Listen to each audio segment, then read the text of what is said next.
This is the most popular quote from Founders at Work by Jessica Livingston. She's a Y Combinator co-founder. Paul Graham has said she's the secret weapon of YC. This book is a bunch of interviews with the founders of some seriously OG startups, more than 30 of them. And it's really cool because it's in the founders' own words. It's literally Jessica's interview transcripts with them. I freaking love this. We're talking Gmail, Apple, Adobe, PayPal, how they got started and what it was like in the early days. The most popular quote from this book is not from a founder. It's from Jessica. Ready?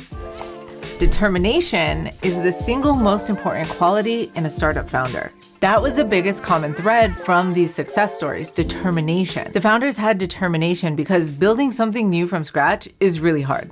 There's more.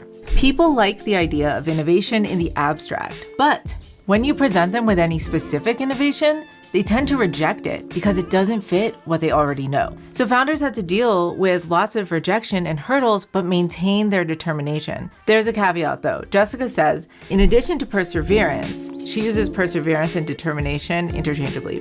Founders must be adaptable. What's that mean? Well, the original idea almost always changes as we learn what users actually want. So we need to have empathy for our users, our customers, be determined to solve their problem, and change our idea to match what customers actually want. Check out these stories and be inspired. You got this.